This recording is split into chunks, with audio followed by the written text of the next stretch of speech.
ได้อยู่โอเคเด้อคักปัญญังพี่น้องเอ้ยบาทผู้ดีคัก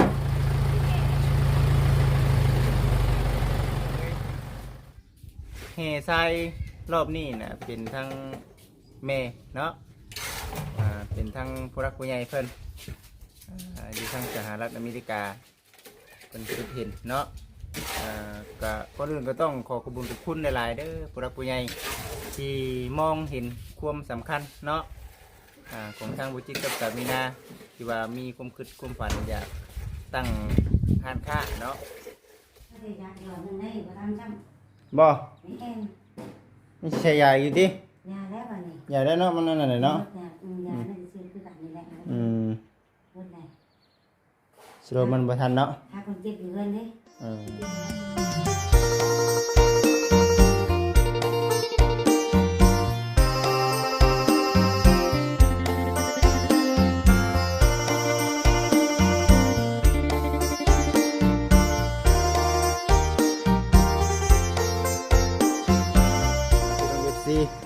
กับทักทายสบายดีFC ทุกท่านไล่ยี่บ่ไล่ยี่บ่คันบ่ได้อยู่แถวนี้คันบ่ได้เนาะจะว่าได้บ่อยู่นี่ลองกล้าเบิ่งเนาะทั้งไอ้เราพี่น้องเนาะได้เอาทรายมาแล้วเนาะเอาเนาะกับทักทายสบายดี FCวัดสู่คนบาทนี้ก็ได้เมื่อนี้วันนี้เนาะทางบัจิตเองก็ได้สั่งทรายเนาะมาแบบใดเดี๋ยวบัจิตเองชี้ว่าสู่ผมให้พี่น้อง14พังเนาะเป็นทรายที่บัจิตเนาะซึ่งใจลายพี่น้องเลยเนาะก็เดี๋ยวสิลองมาเบิ่งก่อนว่ามันสิขึ้นได้บ่เนาะกำลังถ่ายอยู่ได้พี่น้องเลยเนาะทั้งไงเราคืออยู่เนาะว่าเอามาถอดอยู่นี่สิได้บ่เราอ่ะคำกล้าว่าบ่ได้ก็สิไปไว้หันเนาะชงอยู่บ่วะชงอยู่บ่เนาะกล้าว่าคำว่าแม่นคำหินนี่ไว้นี้ว่ะได้จังตักเอาเพราะว่าใช่นี่เพราะว่าเขาจะได้ถมได้ถมเลยจนบุมีฮอตบอลนั่นน่ะที่พอดีเลยพี่น้องนั่งเทียงที่กับซีบอลนี่กับซีเนินเนาะเนินได้กับซี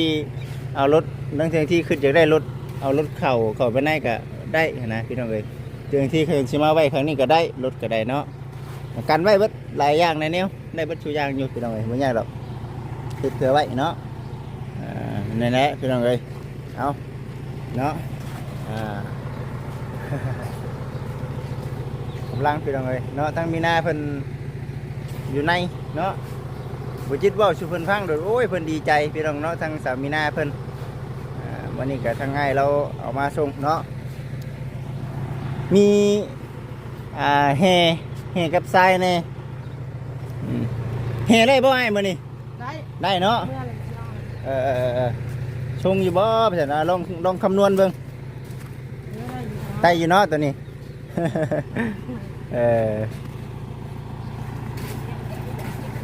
ได้ยี่หรอกแก้บ่พยายามเนี่ยบ่แก้ก็ได้เนาะ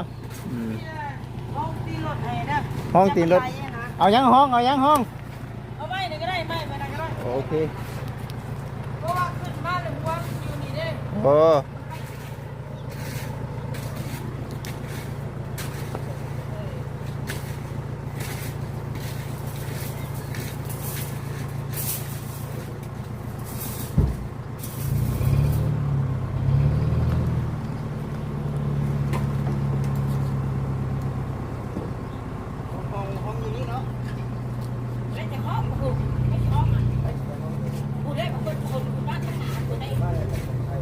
ได้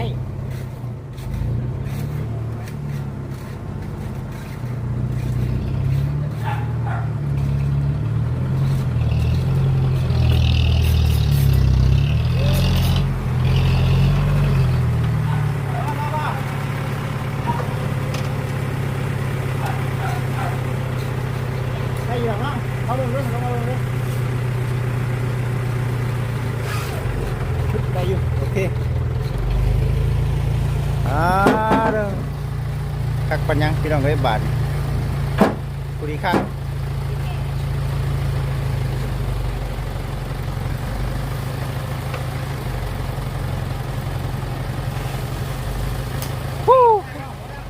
พอก่อนบ่ อายุได้เขาจะพูดเอาก็ได้เอาตู้ได้บ่ล่ะไปหน่ายจังหน่อยได้บ่ไปหน่ายจังหน่อยได้บ่หน่ายจังหน่อยนิดนึง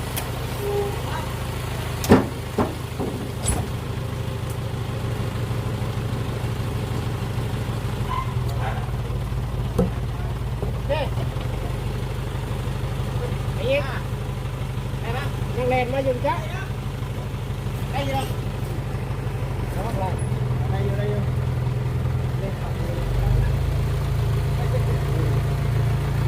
นั่นละทองเป็นนั่นทองย่างเนาะแม่นยันโหลดไว้ก็ปะนะ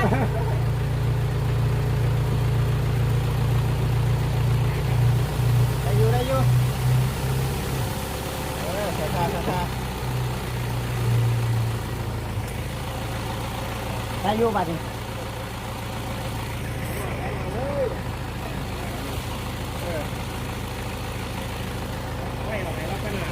ไม่หรอกว่าไม่ออกไปประมาณ10 เส้นนี่นะออกมาแป้บอลคนเล็กก่อนไ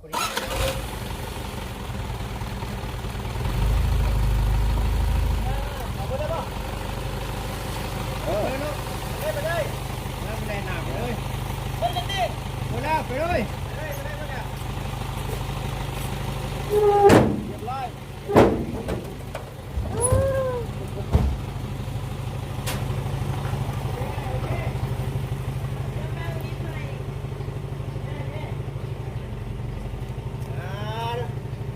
ได้แล้วพี่น้องเอ้ยบาทนี่ก็ได้ทั้งง่ายเราสิไปเอาหินมาแล้วบาทนี่เจ้าหาเนี่ยถอกยากเนาะยากเนาะเขาแบบท่าทายด้วยแหละเขาแบบท่าทายทั้งเงี่ยงทั้งสั้นจักรยานรถไหลเขาเพ่งตีนนี่คอยกับโบก้าถอกเลยโบก้าคือกันเนาะมันไหลนี่เบรกมือมันเบรกกูอยู่โอ้โอเคได้อยู่แรกเลยเบรกมือกูอยู่โอ้ขึ้นรถเบาเอามีแต่ว่าเฮจะเป็นตัวนั้นอยู่เฮนี่เนาะโอ้ถอกแม่เฮตัวนั้นน้ำเย็นมาให้รับกินได้ไหม500จะได้กินได้ก่อนนะ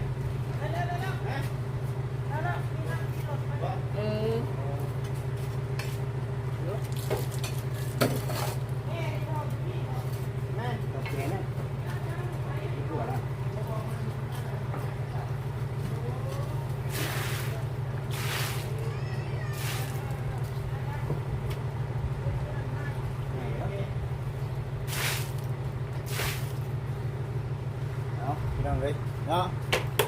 ทางบริษัทเองก็ถือว่าได้สั่งทรายกับแฮเนาะมาไว้แต่ว่าคนครึ่งวัดได้ไหนก็ยังสิบ่พออยู่เนาะไอ้เนาะเพราะว่ายังสิได้ก็อยู่ได้ต่อไปทั้งก็ทั้งฉาบใช่ไหมแต่ว่าทั้งไอ้คิดว่านี่ไหนก็แล้วเบิดแม่นบ่ทรายนี่สมมุตินะ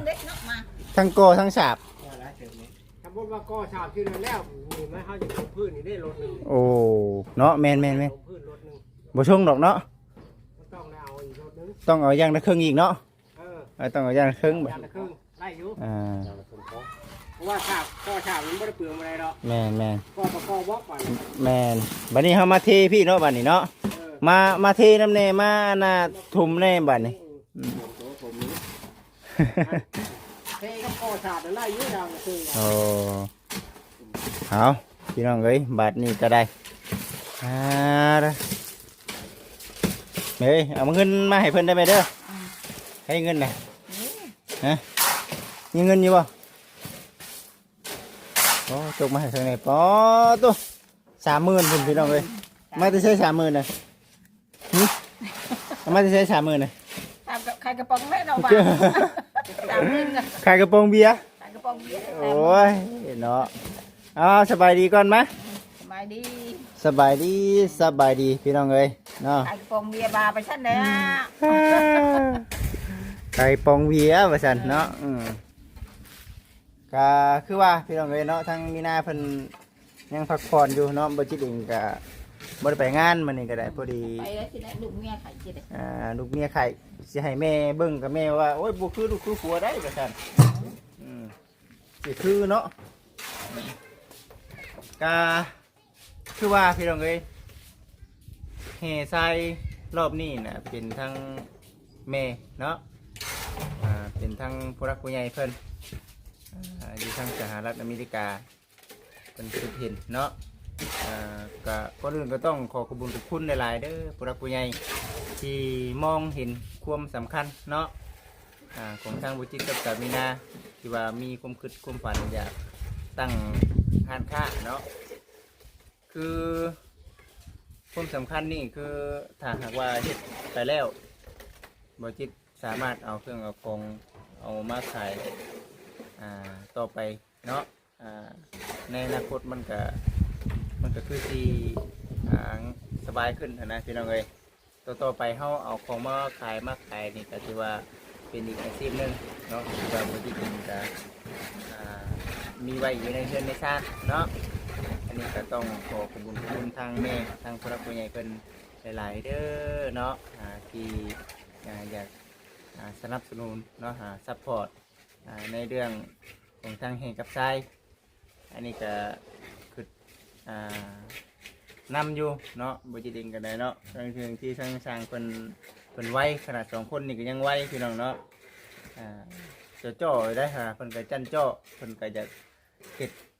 อยู่นี่แล้วก็ไปเฮ็ดอยู่บนอื่นเนาะแต่นี่เพิ่นก็ยังเฮ็ดให้ทางบ่จิตก่อนเนาะตอนนี้เห็นแล้วพี่น้องเอ้ยก็ทางแม่เพิ่นก็ช่วยเด็กสนับสนุนบ่ซั่น ก็สิพากันหาเงินหาค่ำเนาะ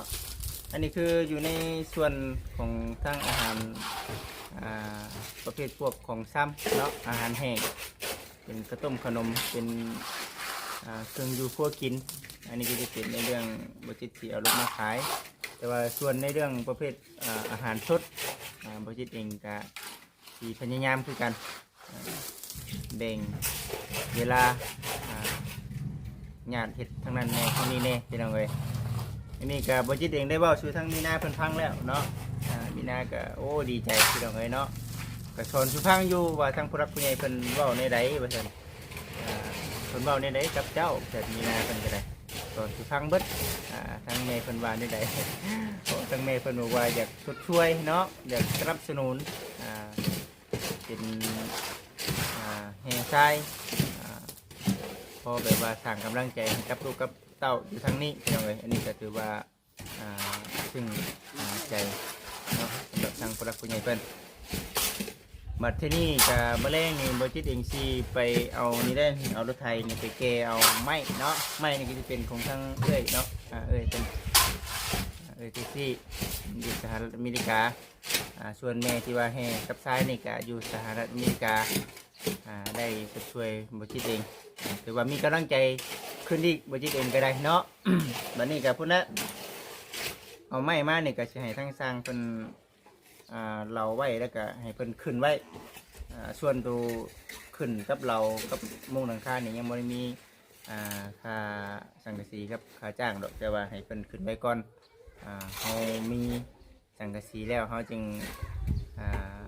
บอกเพิ่นแล้วก็เขามีค่าสร้างแล้วเขาจึงบอกเพิ่นมาเฮ็ดแบบนี้นะพี่น้องเอ้ยส่วนตัวนี้นี่อะไรก็ตามแต่บริษัทถึงสิว่าเงินยังไม่ทันใจก็ขึ้นให้ในเด้อบริษัทนะพี่น้อง แล้วก็เอาอันน่ะตามใจเนาะแล้วก็อยากช่วยคือกันทั้งสร้างเพิ่นก็ได้นี่แต่ว่าดีใจไปจุดอื่นก็ได้พี่น้องเลยเดี๋ยวสิไปหาทางบีนาก่อนนอนยังไม่ทันตื่นจังแหละใส่น้ำเกลือพี่น้องเลยเนาะเป็นนึงเนาะเดี๋ยวสิไปไปก่อนไปเบิ่งก่อนพี่น้องเลยนี่ดิพี่น้องเลยเนาะเลดวิทย์แล้วป่านนี้ก็ได้เนาะวิทย์แล้วเครื่องของก็ถือว่าเศร้าอันน่ะเศร้าฮ้อนแล้วยังตัวนี้นี่บ่เนาะบ่นั่งกินนี่ได้พี่น้องเอ้ยเนาะ บ่นั่งกินเฮายังแดดอยู่ปูนเฮาก็สิเบิดได้นี่เนาะเอามาอีก20 สอบนี่โอเค เพราะว่าเขาจะได้เทได้บุกได้ก่อนะพี่น้องเลยเขายังหลายอยู่หรอกถามว่ามันพอบ่นี่มันยังหลายอยู่แต่ว่าบ่ขออนุญาตนำปูนป้าโตสิเบิดแล้วน้ำเกลือสิเบิดแล้วนี่เบิ่งดูสิเบิดได้นี่เนาะแม่นเฮาไปตามเพิ่นบ่ โอ้ตามเพิ่นแล้ว อืม เขาพ่นมันพ่นอย่างเบิดได้สิบ่ พุ่นเนาะ เขาพ่นบ่ได้เด้ เฮาปลดบ่ได้บ่เดี๋ยวสิปลดเดี๋ยวสิไปบอกเพิ่นมาปลดให้อ๋อสบายดีก่อนสบายดีสบายดีนี่ยินอยู่บ่เสียงรถกินนี่บ่ได้ยินเลยรถโถกแห่โถกทรายทั้งสะแม่เพิ่นชุดช่วย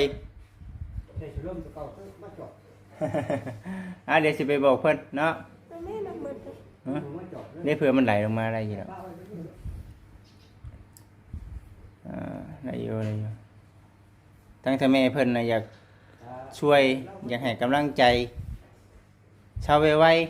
ๆสิได้ไปเวียกแล้วบัดนี้ก็ได้ไปเวียกไปหาเงินมาในครอบครัวนี่แหละแล้วอาการใครในแหละแต่เมื่อยเด็กก็สิไข้เลยแล้วบัดนี้ใส่น้ำเกลือเลยเนาะบ่เช้าก็ซักอีกเนาะซักยาอีกให้ทางอันนี่นะเพิ่นมานอนอยู่นี่ก่อนพี่น้องนอนอยู่ในมันฮ้อนเลยมันอันนั้นห้องบ่มีแอร์มาอยู่นอกมันคือว่าเย็นแน่เนาะเปิดแล้วเนาะเปิดแล้วพี่น้องเอ้ยไปกันเด้อบ่คืนยังสินั่นอยู่เดี๋ยวสิไปบอกกันนะทั้งหมอเพิ่นมาปลดอันน่ะคุมเข็มสโลมก่อนพี่น้องเอ้ยเดี๋ยวทางบ่จิตเด็กเดี๋ยวสิขอบคุณทั้งแม่เพิ่นเนาะนั่นแหละพี่น้องเอ้ยบ่จิตเด็กก็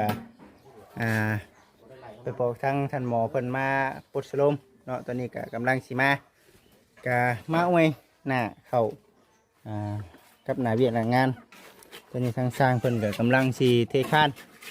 ว่าได้ก็ได้พี่น้องเอ้ยมีหลังคาใครกี่รอกเนาะห่มได้นี่อันนี้เลสอันนี้พี่น้องเอ้ยเดี๋ยวสุดยอดเลยกำลังสิเทคานพี่น้องเทคานนี่ก็ถือว่าช็อตนี่คือจบบัดนี้เนาะจบเดี๋ยวคือจ่ายเงินเพิ่นได้พี่น้องเอ้ยบัดตัวเหือยุบลงจังเนาะ เนาะเขามาจ่ายเงินจะยุบเลยจักดิโอ้ยเนาะสั่งกันได้เห็นเงินนี่คือว่ามีแห้งเลยเนาะเฮ็ดงานก็บ่เมื่อยปวดคือจังปวดเฮ็ดติเจาะเจ้าอยากมาโดไดอยากมาโดเนาะผู้จักงานโดเนาะโอ้จักไปทางใดเอาพี่น้องเอ้ยเนาะตัวบาคานตัวนี้น่ะ40,000แกะเนาะ10,000แกะอะไรกันพุ่นแล้วอันนี้ก็สิเอาไม้มาให้ทางสร้างเพิ่นเหลาไปให้ต่อไปสิได้ผ่อนแล้วบัดนี้พี่น้องเอ้ยเนาะดำมันแหละมันกระทันหันดีกับมันเขาจำเป็นต้องได้ผ่อนได้ไอ้เนาะที่มันเห็นใจกันสาธุเนาะปดให้เพิ่นแน่ป่ะฉันเนาะทั้งฉันหมอเพิ่นมาแล้วพี่น้องเอ้ยมันเห็นช่างวะห้องเดชห้องนายเห็นช่างห้องเดชวะ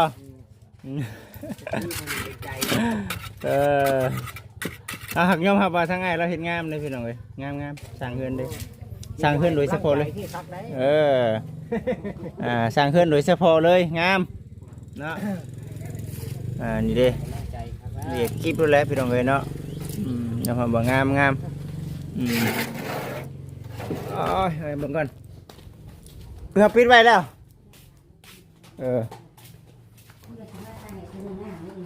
ฮะบ่ไม่ใช่ยาอยู่ดิยาได้เนาะมันนั่นน่ะเนาะ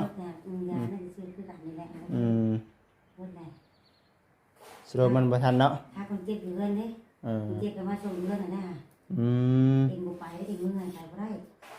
สร้างก็เพราะสร้างอันมันอันนั้นท่านหมอก็เพราะท่านหมอพี่น้องเอ้ย มองไข่ขึ้นมา ท่านหมอก็เป็นไข้ ขึ้น อืม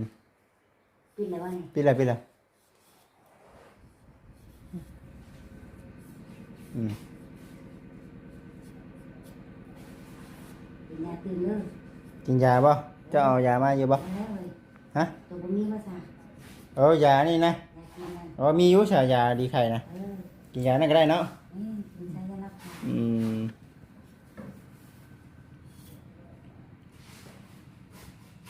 ฉันกับป้า2-3วันบ่ว่าคนเจ็บมันเป็นไข้อันนี้ไว้ ใส่สรมจากรายงานจักอนาคตมานี่ มันนี่บ่ แม่น มันนี่ได้3บอลนึงอ่ะบ้านนี่ได้7คน8คนในบ้านนี่ เนาะมีคนเป็นไข่โอ้ย ไข่ตายแล้ว อืมมีคนเป็นไข่อืม สร้างให้สร้างซ่าก็ได้ แม่แห่ล้านแปดทรายล้านสองอืมถือว่า บ้านเป็ด แม่น อันนั้นก็ น้ำมือนก เออ น้ำมือนก อันนั้นทำมา2 ล้าน3 เซน 2 ล้านผู้ ใช่ให้ได้ แห่นะอ๋ออันน้ำไผ่นี่ เดี๋ยวนี้มาถามเพิ่นว่าของเพิ่นเองน่ะรถคันใหญ่เติบที่ โอ้หรือว่ารถมันต่างกันไหน เออ เป็นน้ำรถหั่นแหล้วมั มัน นมารถคันใหญ่เพิ่นว่า อืม คันน้อยนั่นน่ะล้านปลายเพิ่นว่า เออ ล้าน7 แสนเพิ่นว่า เออ แม่น่าจะเราเข้าใจ เนี่ยโอเคขอบคุณขอบใจหลาย เบิ่งมีบ่สวิตช์น่ะ ๆแซนด์วิชบ่ได้มีเด้อ อ้ายสิปีมาเพิ่นติด ลองเบิ่งรถผู้น่ะเนาะทางห้านสาวขวัญเพิ่นฮะขนมไข่ก็มันน่าจะเบิดแหละเบิดแน่มีแต่นั่นแหละมีแต่ขนมไข่ประเภทพวกนี้แหละมันอันนั้นเออ สิน่าอายเนาะ เออเอาโอเคสำเร็จ เฮ็ดตามแบบนี้นะ ฮะ เฮ็ดตามแบบนี้นะอันนี้น่ะ อันนี้นะจังว่าสร้างเพิ่นเฮ็ดเองว่ะ สร้างเพิ่นเฮ็ดเองเนาะเฮ็ดได้ซะเนาะเออสร้างเพิ่นเฮ็ดเองอืมอืมบ่แห้งเนาะอืมเอาพี่น้องเอ้ยเนาะถือว่าดีใจเนาะสำหรับทางบริจิตเนาะในเรื่องกองขี้ดินแห่กองขี้ดินทรายมื้อนี้ปัจจุบันนี้ก็โอ้ยเนาะถือว่าดีใจหลายพี่น้องเอ้ยเนาะโดยโอ้ยมาบริจิตเองกันเลยเนาะปึ๊บทีแรกพี่น้องเอ้ยเบิ่งสร้างเพิ่นไปนํกันเนาะแล้วก็ก่อนอื่นเนาะก่อนอื่นสิ่งที่สำคัญเนาะทางบริจิตเองก็ขอขอบคุณเนาะทางเมย์หลายเด้อเมย์เด้อที่มองเห็นความสำคัญและก็อยากช่วยทั้งลูกทั้งเต้าเนาะขอให้แม่และก็ครอบครัวอยู่ดีมีแห้งปราศจากโรคภัยไข้เจ็บทุกประการเนาะคิดเงินคิดคำอันใดก็ขอให้ได้รังใจปรารถนาได้เนาะร่ำรวยสมหวังรังใจปรารถนาเนาะก็คือว่าในแหละอันนี้ก็สีเบิ่งสร้างเพิ่นไปนำอันใดที่ว่าพอคุยกับสร้างได้ก็สีคุยไปพี่น้องเลยเนาะอันใดที่ว่าสมมาพาควรก็จังว่าเนาะอันใดที่ว่ามันเกินสิ่งที่ว่าเฮาว่ามันเกินความสามารถเฮาเองก็เฮาก็สิว่าโจไว้ก่อนเนาะ FC เนาะมีแต่ว่าเบิ่งไปนำกันเด้อพ่อแม่พี่น้องเด้อ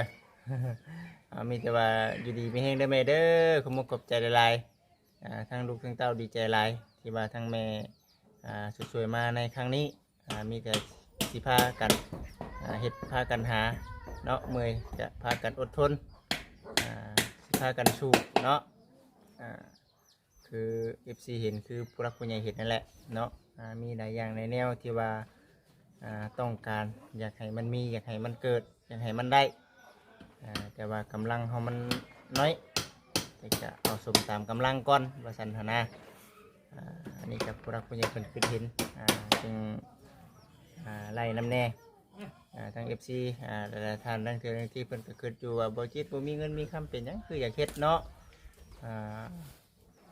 บ่มีพี่น้องเนาะหากอยากได้แต่ว่าเนาะ คันเฮาบ่เฮ็ดบัดต่อไปเฮาก็ยังสิเฮ็ดคือเก่านะบ่เฮ็ดตัวนี้ต่อไปก็ยังสิเฮ็ดคือเก่าเพราะว่าย่านเพราะว่าช่วงนี้มันเป็นช่วงยามสิเข้าหน้าฝนนี่เด้ฝนก็มักตกแล้วเด้อคือเห็นสภาพอันน่ะเวลาฝนตกมานี่ทั้งตู้เย็นทั้งเครื่องทั้งของบ่จิตเปียกหมดพี่น้องเอ้ยเนาะก็เลยมีความคิดว่าอยากอันน่ะจ้างสร้างมาเฮ็ดเนาะมาเฮ็ดใหม่มั่งสังกะสีตัวนี้ใหม่ขึ้นไปขึ้นมาต่อไปผัดว่ายังจะได้เสียเงินอยู่จ้างสร้างอยู่คือบ่จ้างให้มันแล้วบัดเดียวโลดว่าซั่นน่ะนะก็เลยว่าเอ้าเนาะเฮ็ดตัวนี้ไปก่อนส่วนตัวนี้ก็ได้ขายไปนำแน่นะพี่น้องเนาะเพื่ออันน่ะห้านตัวนี้แล้วก็คือสิได้ขายหลายเติบว่าซั่นน่ะนะพี่น้องเอ้ย ก็จังว่าเอ้าเนาะคอยเฮ็ดไปว่าซั่นน่ะนะพี่น้องเอ้ยเพิ่นก็ไล่ไปตามสเต็ปไล่ไปตามขั้นตอนอยู่สร้างเพิ่นก็บ่ได้เหมารวมบัดเดียวเนาะเพิ่นว่าเฉพาะก่อเอวเทคานนี่เพิ่นก็ว่า 6,000 บาทเนาะอันนี้ก็เป็นน้ำพักน้ำแรงที่บ่จิตเองขายอันน่ะอาหารน้ำแน่ขายของน้ำแน่พี่น้องเอ้ยเนาะตัวค่างบในเรื่องค่าก่อเอวเทคานยุกนี่คือได้อยู่เนาะวันนี้ในเรื่องการก่อเนาะก่อเพิ่นก็ว่า 6,000 บาทคือกันเนาะตัวนี้ก็ยังบ่ทันมีเพื่อแต่ก็คนแรกค่อยเป็นค่อยไปตามขั้นตอนเนาะแต่ว่าในเรื่องการยังก็อันนั้นก่อกับโบกนี่อันเดียวกันแม่นบ่อันเดียวกันเนาะก่อกับโบกนี่อันเดียวกันพี่น้องเนาะ 6,000ส่วนที่น่ะ 2,000 เนาะเทพื้นน่ะ 2,000ส่วนหลังคากับไม้นี่ก็ 6,000แต่ว่าในเรื่องค่าสังกะสีนี่เฮาก็พุ่นแหละยังบ่ทันรู้เชื่อว่ามันสิตกอยู่ในราคาประมาณเท่าไหร่ต้องให้สร้างเพิ่นเอาไม้ขึ้นก่อนเขาจึงไปถามพระเจ้าว่ามันตกอยู่ในประมาณจักแผ่นเนาะตกอยู่ในราคาประมาณเท่าไหร่แต่จากที่คิดเบิ่งนี่มันก็สิอยู่ในประมาณ10,000ปลายพุ่นแหละเนาะประมาณหลักหมื่นปลายพุ่นได้ซาตะเก่าล็อกซาหินเฮือนตะเก่าก็มาอยู่ในลักษณะแบบนี้นะมันต้องอยู่ในประมาณ10,000กว่าพุ่นแหละพี่น้องเอ้ยเอามีแต่ว่าเป็นกำลังใจให้ในเด้อพี่น้องเด้อเนาะดีใจหลายบ่แล้วบ่อีกก็ขอบคุณทั้งแม่หลายๆเด้อแม่เด้อร่ำรวยอายุมันคนยืนสุขภาพเข้มแข็งเนาะปราศจากโรคภัยไข้เจ็บทุกประการเนาะสิ่งใดดีก็ขอให้ไปบุญไปโฮมแต่นำทั้งแม่และก็ครอบครัวเด้อแม่เด้อเนาะสำหรับคลิปนี้ขอกล่าวคำว่าสบายดีเนาะ โอเคผมเป็นพี่น้องเลย